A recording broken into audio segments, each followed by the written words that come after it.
नमस्कार, मैं हूं दिनकर आनंद और आप देख रहे हैं 5 शहर 5 खबर, जिसमें सबसे पहले बात होगी मध्य प्रदेश में हुए बुलडोजर कार्रवाई की। उसके बाद बात करेंगे दिल्ली के 30 हजारी कोर्ट में हुए फायरिंग की। फिर बात करेंगे अमित शाह के रायपुर दौरे की। इसके बाद बात होगी उत्तराखंड कांग्रेस प्रदेश अध्यक्ष करण माहरा के दिल्ली दौरे की। और आखिर में हम आपको बताएंगे रायबरेली की घटना की, जहां डॉक्टर पैसों पर अपना ईमान बेच रहे हैं। तो चलिए शुरू करते हैं 5 शहर 5 खबर। मध्य प्रदेश के सीधी में आदिवासी युवक पर पेशाब करने वाले आरोपी प्रवेश शुक्ला पर एक्शन हुआ है। आरोपी की गिरफ्तारी के बाद अब उसके घर पर बुलडोजर चलाया गया। बुलडोजर से मकान गिराने की कार्रवाई की गई है। वहीं बता दें कि देर रात आरोपी को पुलिस ने गिरफ्तार कर लिया। बता दें, इससे पहले मुख्यमंत्री शिवराज सिंह चौहान ने कहा था कि आरोपी पर कड़ी से कड़ी कार्रवाई की जाएगी। साथ ही उन्हें प्रवेश शुक्ला पर एनएसए लगाने की भी बात कही थी। बता दें कि सिद्धि जिले में आदिवासी युवक पर बीजेपी कार्यकर्ता द्वारा पेशाब करने का वीडियो वायरल होते ही सीएम शिवराज सिंह चौहान ने फौरन एक्शन लिया था। तो पेशाब कांड के आरोपी प्रवेश शुक्ला पर कार्रवाई हुई है। आपको बता दें, प्रवेश शुक्ला ने मानवता को शर्मसार किया, तो सीएम ने एक्शन लेते हुए तुरंत आरोपी की गिरफ्तारी करवाई, साथ ही एनएसए लगाने को लेकर कहा। इसके बाद आपको बता दें, गृह मंत्री नरोत्तम मिश्रा ने कहा कि आरोपी के घर पर बुलडोजर चलेगा, जिसके बाद आज बुलडोजर भी चला। इंडिया वॉइस पे आप तस्वीरें देख रहे हैं कि किस तरीके से आरोपी प्रवेश शुक्ला के घर पर बुलडोजर चला है।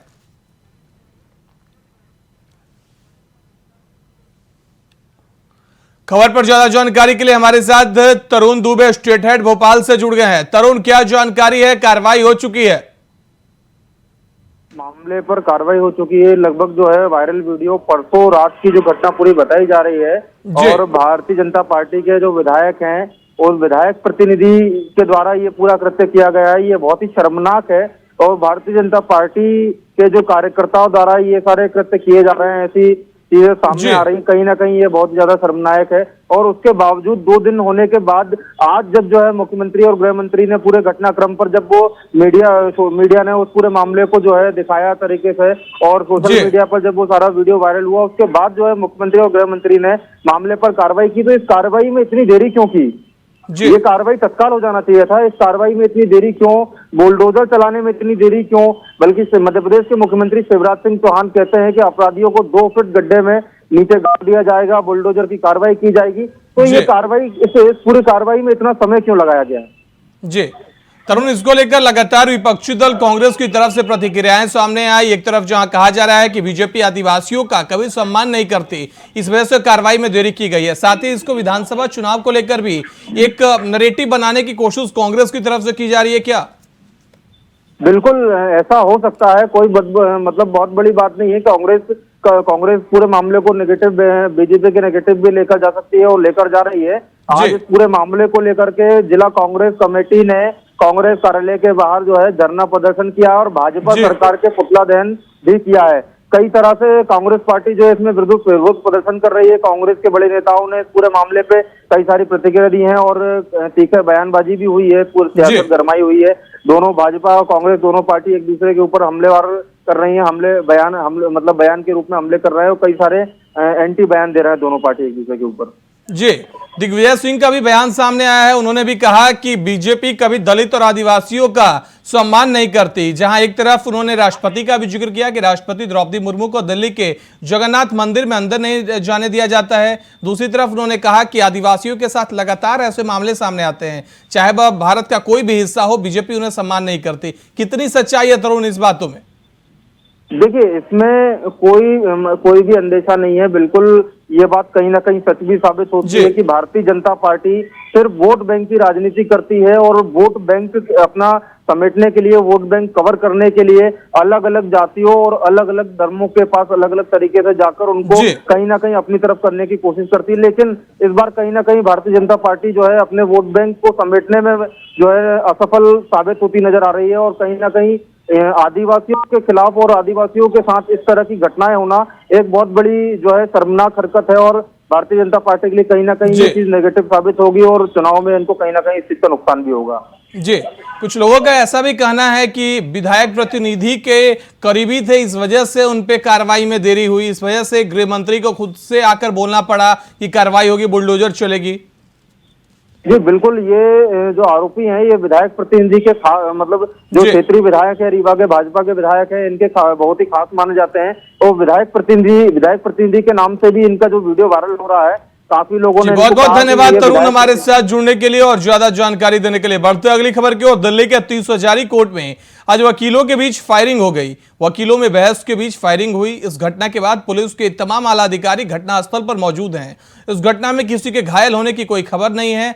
फिलहाल पुलिस ये पता लगाने की कोशिश कर रही है कि जिस शख्स ने फायरिंग की क्या उसके पास पिस्तौल का लाइसेंस था। पुलिस ने बताया कि वकीलों में बहस के बाद यह घटना हुई है। बता दें कि कुछ दिन पहले भी साकेत कोर्ट में एक वकील ने महिला पर गोली चला दी थी। इस घटना के बाद वहां भी काफी अफरा तफरी मची और लगातार प्रशासन और सुरक्षा व्यवस्थाओं पर सवाल उठे। इससे पहले बता दें रोहिणी की अदालत में गैंगस्टर जितेंद्र गोगी की कुछ अपराधियों ने गोली मारकर हत्या कर दी थी। यानी लगातार दिल्ली के कोर्टों में लगातार ऐसी वारदात सामने आ रही है। 30 हजारी कोर्ट में गोली चली है। आपको बता दें वकीलों में बहस के बाद गोली चली। पुलिस मौके पर मौजूद है। गनीमत रही कि इस फायरिंग में कोई हताहत नहीं हुआ। खबर पर ज्यादा जानकारी के लिए हमारे सहयोगी नितिन चौधरी न्यूज रूम से हमारे साथ लाइव जुड़ गए हैं। नितिन, पूरी जानकारी क्या निकलकर सामने आई है? दिल्ली के 30 हजारी कोर्ट में फायरिंग की घटना हुई है। देखिए दिनकर, बिल्कुल राष्ट्रीय राजधानी दिल्ली के अंदर आज 30 हजारी कोर्ट में जो है फायरिंग हुई है। बता दें कि दोनों वकीलों के साथ में जो है आपस को लेकर कुछ बहस हुई थी। तो बहस होने के बाद जब दूसरे वकील ने जो है आपस में फायरिंग हुई लगी और उसके बाद जो गोली है वो हवाई में चलाते हुए नजर आए। लेकिन जब सोशल मीडिया पे वीडियो वायरल होने लगा तो वीडियो वायरल होने के बाद दिल्ली की जो पुलिस है, सब्जी मंडी थाने क्षेत्र के अंतर्गत ये 30 हजारी कोर्ट आता है। क्योंकि उससे पहले भी जो है पुलिस प्रशासन के जो है सवाल खड़े होते रहते हैं। क्योंकि बात की जाए साकेत कोर्ट की तो साकेत कोर्ट के अंदर भी उससे पहले एक दिन गोली चली थी। लेकिन उसके बाद आज 30 हजारी कोर्ट में भी गोली चलने को देखने को मिली। जब सोशल मीडिया पे इस वीडियो को वायरल होते हुए देखा तो उसके बाद दिल्ली के जो पुलिस अधिकारी हैं वो मौके पे पहुंचे तो घटना की जो है जांच पड़ताल में लगे हुए हैं। और जो वकील हैं उनको समझाने बुझाने में लगे हुए हैं। कहा जा रहा है कि कुछ आपसी बहस हुई थी।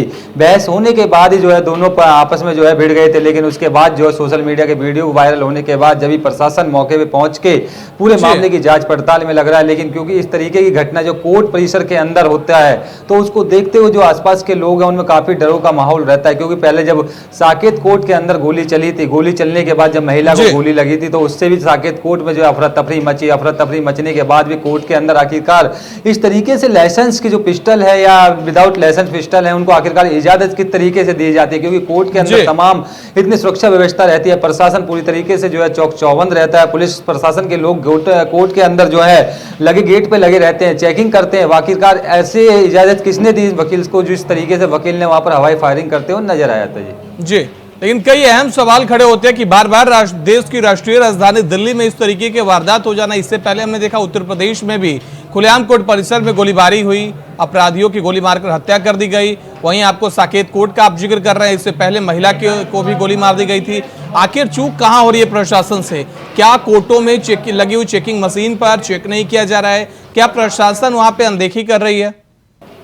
देखिए दिनकर, बिल्कुल पहले बात की जाए उत्तर प्रदेश की तो उत्तर प्रदेश के अंदर भी जो है इस तरीके की घटना सामने आती है। कोर्ट के अंदर जो है अपराधी को लेके जाते हैं तो वहां पर गोली मार के उसकी हत्या कर दी जाती है। लेकिन उससे पहले जो है दिल्ली के साकेत कोर्ट में जब ऐसा बड़ा मामला सामने आया, जब महिला को गोली मारी गई तो आखिरकार दिल्ली पुलिस उस समय कहाँ थी? कोर्ट के अंदर जब मशीनें लगी हुई है, चेकिंग मशीन लगाई गई है, वहां पर चेक करके अंदर भेजा जाता है। चाहे कोई भी हो, अपराधी हो या वकील हो, कोई भी सिविल वर्दी में जो लोग जाते हैं, पुलिस प्रशासन के लोग वहां जो है चप्पे चप्पे पर नजर बनाते हैं। लेकिन इतनी बड़ी चूक होने के बाद भी जब पहले उनको इस तरह की घटना का पता था कि दिल्ली के अंदर जो है बार बार राजधानी दिल्ली के अंदर इतनी बड़ी बड़ी घटनाओं को सामने अंजाम आता है, तो उससे पहले 30 हजारी की बात की जाए तो 30 हजारी में भी इस तरीके की घटना का आज सामना देखना मिला। लेकिन उसके बाद सबसे बड़ी बात तो दिनकर यही है कि 30 हजारी के अंदर कोई अभी व्यक्ति जो है घायल नहीं हुआ। क्योंकि इस तरीके की जब हवाई फायरिंग हो रही है। बहुत बहुत धन्यवाद आपका हमारे साथ जुड़ने के लिए और ज्यादा जानकारी देने के लिए। बढ़ते अगली खबर की ओर। छत्तीसगढ़ में चुनावी हवाएं तेज हो गई है।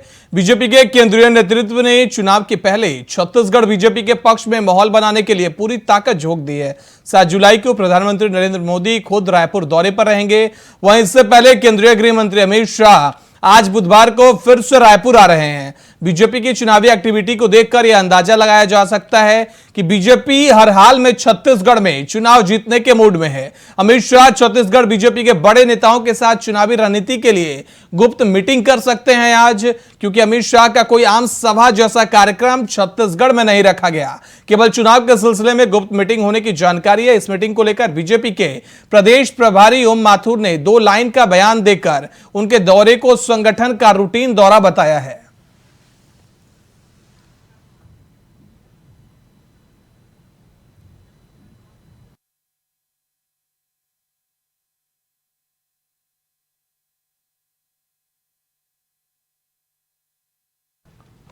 खबर पर ज्यादा जानकारी के लिए हमारे संवाददाता चित्रा पटेल रायपुर से जुड़ गई हैं हमारे साथ। चित्रा, क्या जानकारी है? अमित शाह क्या आज छत्तीसगढ़ दौरा है, क्या कुछ अहम रहने वाला है आज? गृह मंत्री अमित शाह छत्तीसगढ़ रायपुर के दौरा में आज आ रहे हैं और वे करीबन 7 बजे एयरपोर्ट रायपुर पहुंच जाएंगे। वहां से सीधे वो भाजपा कार्यालय कुशाभाऊ ठाकरे पहुंच जाएंगे, वहां पर थोड़ी देर रेस्ट करेंगे। उसके बाद 10 बजे जो है बंद कमरे में भाजपा के दिग्गज नेताओं के साथ जो है गोपनीय बैठक करेंगे। इस बैठक में पूर्व मुख्यमंत्री डॉक्टर रमन सिंह और भाजपा प्रदेश अध्यक्ष अरुण साह और ओम माथुर व भाजपा के दिग्गज नेता भाजपा विधायक और भाजपा के पदाधिकारी बैठक में शामिल होंगे।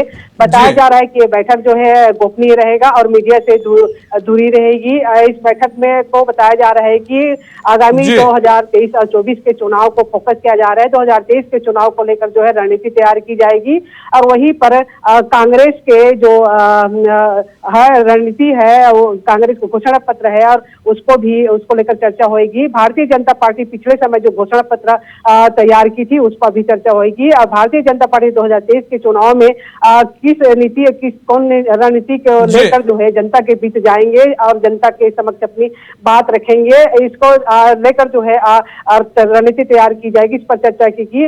और छत्तीसगढ़ में 2023 के चुनाव में भारतीय जनता पार्टी किसी भी तरह से जो है हर रणनीति तैयार कर छत्तीसगढ़ में सरकार बनाने के लिए हर रणनीति तैयार की जा रही है। इसके लिए कोई रिस्क लेना नहीं चाहती है। भारतीय जनता पार्टी के तमाम नेता जो है इसके लिए कार्यकर्ताओं को जो है उसको लेकर जो है बैठक में चर्चा की जाएगी कि संगठन के बीच किस तरह से तालमेल बनाया जाए और पदाधिकारी किस तरह से जनता के बीच जाए और जनता को अपने पक्ष में किस तरह से अपनी बातों को रखें। केंद्र सरकार की योजनाओं को घर घर तक किस तरह से पहुंचाया जाएगा और भारतीय जनता पार्टी जो है पिछले समय के घोषणा पत्र में क्या कमी रह गया उस पर भी विचार विमर्श किया जाएगा। जी लेकिन चित्रा, अहम सवाल यह है कि प्रधानमंत्री नरेंद्र मोदी के दौरे से पहले अमित शाह जाकर एक गुप्त मीटिंग करेंगे। इस मीटिंग में क्या कुछ अहम रहने वाला है? क्योंकि अहम सवाल यह है कि छत्तीसगढ़ उन राज्यों में शुमार है जहां कांग्रेस की गवर्नमेंट है। लोकसभा चुनाव को लेकर कांग्रेस लगातार एक्टिव है, लगातार वहां भूपेश बघेल हों, अभी टी.एस. सिंहदेव को वहां डिप्टी सीएम कांग्रेस ने बनाया है। कांग्रेस अपनी चाल चल रही है। बीजेपी की क्या रणनीति होगी 23 का चुनाव और 24 के लोकसभा चुनाव को लेकर? देखिए, छत्तीसगढ़ कांग्रेस का गढ़ है। जैसे कांग्रेस के पदाधिकारी और मुख्यमंत्री का दावा है कि छत्तीसगढ़ कांग्रेस का गढ़ है, इसको भारतीय जनता पार्टी नहीं भेज पाएंगे। लेकिन भारतीय जनता पार्टी हर रणनीति तैयार कर रही है। 2023 के साथ साथ 2024 लोकसभा को भी फोकस किया जा रहा है, पर जिसको लेकर जो है अमित शाह खुद अपने बीड़ा उठा लिया है छत्तीसगढ़ के 2023 के विधानसभा चुनाव को लेकर और कोई कमी करना नहीं चाहते हैं। सभी जो है पदाधिकारी है, साथ में दिग्गज नेता है, उन सबको जो है कहा जा रहा है कि इस बार जो है छत्तीसगढ़ में भारतीय जनता पार्टी का सरकार बनना है। इसको लेकर जो है अमित शाह बैठक ले रहे हैं और अमित शाह के पास जो है छत्तीसगढ़ के दिग्गज नेताओं के बीच में जो कांग्रेस पार्टी ने आरोप लगा रही है कि कुछ ठीक नहीं है, थोड़ा डाल मटोल हो रहा है, और जो उसको लेकर जो है उनके पास शिकायत गई, उस बात पर भी अमित शाह चर्चा करेंगे और पार्टी की मजबूती को लेकर जो है चर्चा करेंगे। लोकसभा विधानसभा दोनों को फोकस किया जा रहा है, लेकिन लोकसभा 2024 में होना है उसको भी अभी से ही जो है अमित शाह उस पर फोकस कर रहे हैं, उस पर भी कोई कमी छोड़ना नहीं चाह रहे हैं। जी बहुत बहुत धन्यवाद चित्रा हमारे साथ जुड़ने के लिए और ज्यादा जानकारी देने के लिए। बढ़ते अगली खबर की ओर। उत्तराखंड में इन दिनों सियासी भूचाल थमने का नाम नहीं ले रहा है। बीते मंगलवार जहां सीएम धामी ने पीएम मोदी समेत बीजेपी के दिग्गज नेताओं से मुलाकात की थी, इस बीच आज यानी कि बुधवार को कांग्रेस के प्रदेश अध्यक्ष करण माहरा ने दिल्ली पहुंचकर कांग्रेस अध्यक्ष मल्लिकार्जुन खड़गे से शिष्टाचार भेंट की। बता दें कि बीते मंगलवार को कांग्रेस के प्रदेश कार्यालय में कांग्रेसियों ने मंगलवार को बैठक का आयोजन किया था, जिसमें समान नागरिक संहिता पर आगे की रणनीति पर चर्चा की गई थी। इस बीच अचानक कांग्रेस के प्रदेश अध्यक्ष करण माहरा दिल्ली पहुंच गए। दिल्ली पहुंचकर उन्होंने मल्लिकार्जुन खड़गे से बातचीत की, प्रदेश कार्यकारिणी घोषित करने को लेकर चर्चा भी की। तो उत्तराखंड कांग्रेस प्रदेश अध्यक्ष करण माहरा दिल्ली पहुंचे हैं। उन्होंने कांग्रेस अध्यक्ष मल्लिकार्जुन खड़गे से मुलाकात की है। आपको बता दें, इससे पहले कांग्रेस की उत्तराखंड में बैठक हुई थी। बैठक के बाद आज दिल्ली पहुंचे हैं करण माहरा, मल्लिकार्जुन खड़गे से मुलाकात की। उन्होंने शिष्टाचार मुलाकात की, प्रदेश कार्यकारिणी की रणनीति पर चर्चा की, साथ ही यूसीसी को लेकर भी चर्चा की गई कि आखिर इसको लेकर किस तरीके से कांग्रेस गवर्नमेंट स्टैंड रखे। साथ ही खबर पर ज्यादा जानकारी के लिए हमारे साथ फोन लाइन पे देहरादून से अभय कैंतुरा जुड़ गए। अभय, क्या जानकारी है? दिल्ली दौरे पर पहुंचे हैं करण माहरा। प्रदेश अध्यक्ष करण माहरा इस समय दिल्ली के दौरे पर हैं, जहां पर उन्होंने पार्टी के राष्ट्रीय अध्यक्ष मल्लिकार्जुन खड़गे से मुलाकात यहां पर की है। पार्टी के जो राष्ट्रीय महासचिव है केसी वेणुगोपाल, उनसे यहां पर मुलाकात की है। और उत्तराखंड में जो कांग्रेस की प्रदेश कार्यकारिणी घोषित होनी है, उसको लेकर उन्होंने यहाँ पर बातचीत की है। सबसे बड़ी बात है कि 1 साल से ज्यादा का कार्यकाल प्रदेश अध्यक्ष के रूप में करण माहरा का पूरा यहाँ पर हो चुका है, लेकिन इस दौरान अभी तक जो कांग्रेस की जो प्रदेश कार्यकारिणी का गठन यहाँ पर होना था, नई कार्यकारिणी बननी थी, उसकी घोषणा अभी तक नहीं हो पाई थी। इससे पहले कई बार दिल्ली दौरे किए या दिल्ली गए, कई बार इस कार्यकारिणी को लेकर वार्ताएं हो चुकी है, लेकिन हर बार ये समझा जा सकता था कि उत्तराखंड कांग्रेस के वरिष्ठ नेताओं के दबाव के चलते कई ऐसे विषय यहाँ पर थे जिसके चलते कार्यकारिणी घोषित नहीं हो पा रही थी। आज उसी विषय को लेकर दिल्ली दौरे पर हैं कांग्रेस के प्रदेश अध्यक्ष करण माहरा। कोशिश यही है कि जब वो दिल्ली से लौटेंगे तो दिल्ली से ही उत्तराखंड कांग्रेस की प्रदेश कार्यकारिणी को घोषित कर दिया जाएगा और उत्तराखंड की जो नई टीम होगी कांग्रेस की, वो आगामी चुनाव के लिए पूरी तरीके से जुटी हुई नजर आएगी, ताकि उत्तराखंड में कांग्रेस को बड़ी जीत हासिल हो सके। कांग्रेस पार्टी की कोशिश यही है कि जो अभी तक जो अलग अलग धड़ों में जो नेता बटे नजर आ रहे थे, कम से कम इस कार्यकारिणी घोषित होने के बाद वो सभी एक मंच पर नजर आएंगे। सभी के अनुभवों का लाभ उत्तराखंड कांग्रेस यहाँ पर उठाना चाहती है। जी, यानी अभय आखिर करण माहरा जब दिल्ली पहुंचे, मल्लिकार्जुन खड़गे से मुलाकात की, इसके बाद अगर प्रदेश कार्यकारिणी का विस्तार होता है तो क्या जो उत्तराखंड में धड़े हैं कांग्रेस के, वो साथ एकजुट होकर साथ में लड़ पाएंगे? बिल्कुल, यही एक संभावना ऐसी है जो प्रदेश कार्यकारिणी की अभी तक घोषित न होने की मुख्य वजह यहाँ पर रही है, क्योंकि हर बार जो कार्यकारिणी यहाँ पर पूर्व में बनाई जाती थी, उसमें पार्टी के जो अलग अलग धड़े थे वो अपने अपने नेताओं को जी बहुत बहुत धन्यवाद है भाई हमारे साथ जुड़ने के लिए और ज्यादा जानकारी देने के लिए। बढ़ते अगली खबर की ओर। मरीजों के लिए धरती के भगवान माने जाने वाले डॉक्टरों की रुपयों के सामने निष्ठा लगातार सवालों के घेरे में है। मामला रायबरेली के निजी नर्सिंग होम सत्यम हॉस्पिटल का है, जहां चंद रुपयों के लालच में डॉक्टर हैवान बन गए। आरोप है कि डॉक्टर ने निमोनिया से पीड़ित 2 साल के बच्चों को इंजेक्शन लगाने के बाद हुए इन्फेक्शन से हाथ में गैंग्रीन रोग फैल गया। तो वहीं इन्फेक्शन फैलने के बाद अस्पताल प्रशासन ने जबरन मरीज के परिजनों से मरीज को ले जाने का नोट लिखा और उसे अस्पताल से बाहर भेज दिया, जिसके बाद बच्चे की हालत बिगड़ने पर पिता ने लखनऊ में दिखाया तो डॉक्टरों ने बताया कि बच्चे का हाथ काटना पड़ेगा, जिसके बाद पिता ने जिलाधिकारी से न्याय की गुहार लगाई। तो वहीं मामला संवेदनशील होने के चलते जिलाधिकारी ने अस्पताल के खिलाफ जांच कर कड़ी कार्रवाई के निर्देश दिए गए हैं। तो रायबरेली का पूरा मामला बता रहे हैं, जहां पैसों के लालच में डॉक्टर हैवान बन गए हैं। परिजनों ने डीएम से गुहार लगाई है। खबर पर ज्यादा जानकारी के लिए रायबरेली से राजू तिवारी हमारे संवाददाता हमारे साथ जुड़ गए हैं। राजू, क्या जानकारी है, पूरा मामला क्या है, विस्तार से दर्शकों को बताइए। बिल्कुल बता दें, रायबरेली जिले का मामला है, जहां एक प्राइवेट अस्पताल संचालक की हैवानियत सामने आई। आपको बता दें कि ये पूरा मामला तब प्रकाश में आया जब परिजनों के द्वारा जो मासूम बच्चा था वो अस्पताल में भर्ती था और उसके परिजन जिलाधिकारी माला श्रीवास्तव के कार्यालय पहुंचे और आप बीती बताने लगे। हालांकि आपको बता दें, रायबरेली जिलाधिकारी के द्वारा तत्काल पूरे मामले को संज्ञान में लेते हुए जांच कमेटी बनाकर टीम गठित करते हुए जांच करने के निर्देश दिए। आपको बता दें कि ये पूरा मामला जब बच्चे को निमोनिया हुआ था, निमोनिया के दौरान रायबरेली के शहर स्थित नेहरू नगर में जो सत्यम हॉस्पिटल है वहां पे परिजनों के द्वारा मासूम को भर्ती कराया गया।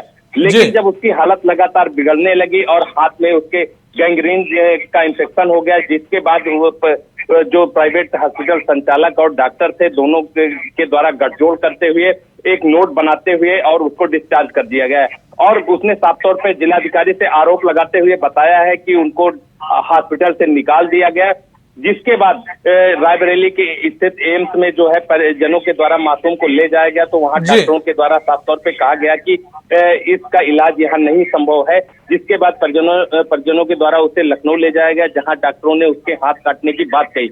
लेकिन आपको बता दें कि जब पूरे मामले की शिकायत की गई तब पूरे मामले से पर्दा हटा। और आपको बता दें कि ऐसे हैवान डॉक्टर के ऊपर लोगों में कहीं ना कहीं आक्रोश देखने को मिल रहा है। स्थानीय लोगों के द्वारा कड़ी कार्रवाई की मांग की जा रही, चाहे सामाजिक संगठन हो या स्थानीय लोग, सबके द्वारा ऐसे मामले की खुलासा होने के बाद कड़ी कार्रवाई करने की मांग की जा रही। वहीं आपको बता दें कि जो एसडीएमओ और जिलाधिकारी और पुलिस के द्वारा टीम गठित की गई थी, वहीं एसडीएमओ के द्वारा साफ तौर पे कहा गया है कि लापरवाही जो प्राइवेट अस्पताल और डॉक्टर है उनकी प्रथम दृष्टया लापरवाही सामने आई है और पूरे मामले की जांच कर दी गई है। जांच करने के बाद जिलाधिकारी को जांच सौंपी जाएगी, उसके बाद जो भी कार्यवाही सुनिश्चित की जाएगी वो कार्यवाही प्राइवेट अस्पताल और डॉक्टरों के खिलाफ की जाएगी। जी आपने बताया कि बच्चे को निमोनिया था और इंजेक्शन के बाद गैंग्रीन रोग फैल गया, तो क्या गलत इंजेक्शन की वजह से यह पूरा मामला हुआ और जिलाधिकारी के संज्ञान में यह पूरा मामला है, तो कब तक इस डॉक्टर पे कार्रवाई कर दी जाएगी? जी बिल्कुल, बता दें कि जैसा कि परिजनों के द्वारा बताया गया कि वीगो लगाया गया था और उसमें लगातार कई बार इंजेक्शन लगाए गए, जिसके बाद ऐसा इन्फेक्शन हुआ है। लेकिन आपको बता दें इससे पहले भी कई ऐसे प्राइवेट अस्पतालों के खिलाफ मामले आए हैं और उस पर कार्यवाही करने की बात कही गई। लेकिन आपको बता दें चाहे जिला प्रशासन हो या स्वास्थ्य महकमा, लगातार ऐसे मामलों को जांच पन्नों में दफन कर दिया गया और किसी प्रकार की कार्यवाही नहीं की गई। तो अब देखने वाली बात होगी कि इस मामले को कितना संज्ञान में लेते हैं और कितना गहनता से अधिकारी जांच करते हैं और किस तरह से जिलाधिकारी कार्यवाही करते हैं, तो खैर आने वाला वक्त बताएगा। लेकिन जिस तरह से सख्त रवैया जिलाधिकारी का देखने को मिला है, उससे साफ तौर से अंदाजा लगाया जा सकता है कि जिलाधिकारी माला श्रीवास्तव के सख्त तेवर है और कड़ी कार्यवाही की कयास लगाई जा रही है। जी बहुत बहुत धन्यवाद राजू हमारे साथ जुड़ने के लिए। तो रायबरेली की यह घटना बता रहे थे जहां परिजनों ने डॉक्टर पर आरोप लगाया कि डॉक्टर की लापरवाही की वजह से उसके बच्चे के हाथ में गैंग्रीन रोग फैल गया है। फिलहाल 5 शहर 5 खबर में आज के लिए बस इतना ही। नमस्कार।